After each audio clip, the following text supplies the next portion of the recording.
Her şey böyle birkaç dakika içinde olup bitiyor ve dünyanın beklediği fotoğraflar oradan çıkıyor. Tecrübesizken bakıyorsun ama göremiyorsun. Zaman içinde görmeyi öğreniyorsun.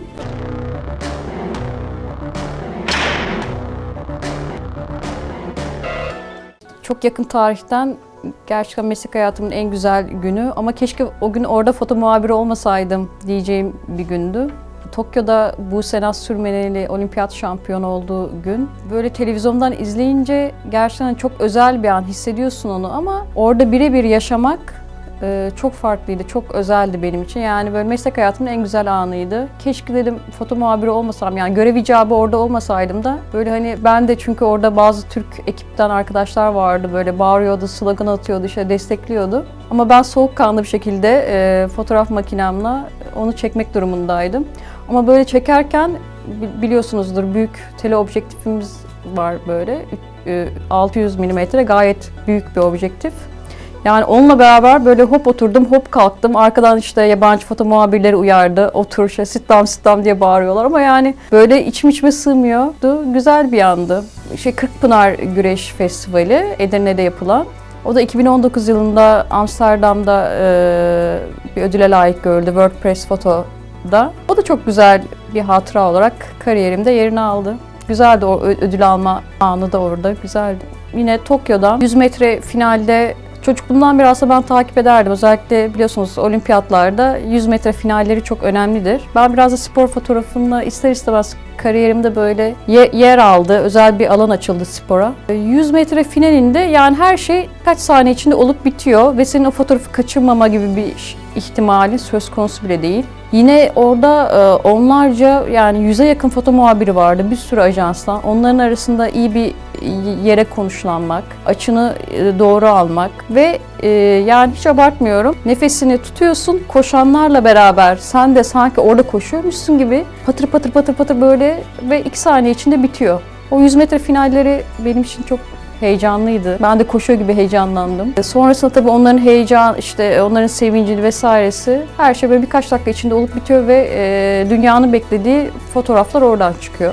Arşivimden bahsedeyim. 2014 yılında başladım. Tabii ilk tecrübemiz daha el vermediği için normal biraz tecrübe kazanmak adına biraz rutin işlere baktık. Bize ama güzel bir şey yapmışlardı. Mesleğe başlar başlamaz savaş muhabirliği eğitimi aldırıp birkaç günlüğüne bizi, bu Suriyelilerin geçişi başlamıştı Yumurtalık sınır kapısından. Urfa'ya gitmiştim ve gerçekten çok tecrübesizdim. Yani editörümüz, o zaman editörümüzdü Fırat Yurdakul Bey de, yani bize güvenip 2 tane kadın foto muhabirini peş peşe oraya yolladı. İlk ben gittim, sonra Ankara'dan bir arkadaşım Elif Kızıl geldi. Öyle ya, ilk defa top mermisini orada gördüm, böyle çok yakınımıza düşmüştü. Çok böyle korkup heyecanlandığımı hatırlıyorum. Öyle bir süreç başladı. Yine futbol maçları, işte bir sürü basketbol maçı, sayısızca güzel bir tecrübe kazandık diyebilirim yani yıllar içinde. Artık hani bir yere gittiğin zaman nerede durman gerektiğini, insanlarla nasıl iletişime geçmen gerektiğini, biraz insanları da tanıyıp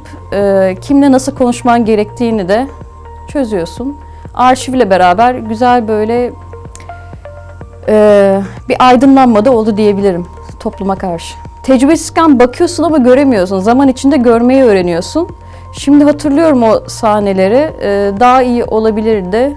Ama güzel bir deneyim oldu. Şu an mesela biz İstanbul'da 4 kadın foto muhabiriyiz. Yani başka bir ajansta sanmıyorum bu kadar kadın sahada, önde. Ben 8 yıl önce başladığım zaman daha da eski bir tarih. Biz Foto Muhabirliği Akademisi'nden aynı anda 2 arkadaşımla mesleğe başladık. 2 tane kadın alımı yaptılar. Ben aslında çok şeye inanmıyorum. Gerçekten cinsiyetsiz bir meslek bu. Yani erkeğin yapabildiğini kadın da yapabilir. Yeni başlayanları, yani foto muhabirliği yapacaklarsa fiziken biraz iyi durumda olmaları lazım. Biraz spor yapsınlar. Çünkü yeri geliyor işte birkaç metre bir yere tırmanman gerekebiliyor. Yani ne bileyim, toplumsal olay olur. Hızlı koşman gerekebilir. Özellikle kadın arkadaşlara söyleyeyim ben bunu. Bol bol dünyada kimler neler çekiyor, yabancı foto muhabirlerini takip etsinler. Türkiye'deki foto muhabirlerini tabii ki takip etsinler. Yani insanlar neler çekiyor, ne yapıyor, yani dış basını takip etsinler. Yani dünyada olup biten her şeye hakim olmaları lazım. Eğer bu mesleği yapmak istiyorlarsa. Çünkü genel kültür de çok önemli. Bol bol okumaları lazım. Yani bir fotoğrafı çekerken çok roman okurum ben çocukluğumdan beri. Oradaki o sahneleri falan mesela böyle kafamda o kadar yer etmiş ki biraz da duygusal bir insanım. Biraz o duygunun da peşinden koşuyorum. Hala yani o kafamdaki böyle sahneleri mesela günlük sokak fotoğrafçılığında da hep o duygunun peşinde, o kafamdaki sahnenin peşinde koştuğumu fark ettim. Evet, yani aynı haber takibinde 4-5 tane foto muhabirisin ve hani farkını koymak istiyorsun. Bu da çok tabii yani. İmzanı atmak istiyorsun çünkü fotoğrafa. Görebiliyorsan aslında koyuyorsun. Çok zorlamaya gerek yok. Yani baktığın zaman işte mesela orada bir balkon vardır. Bunu işte yukarıdan çeksem daha etkili olur. Ama işte bu biraz zamanla, tecrübe kazandıkça oturuyor. Nereden nasıl görebilirsin onu görüyorsun zaten, buluyorsun.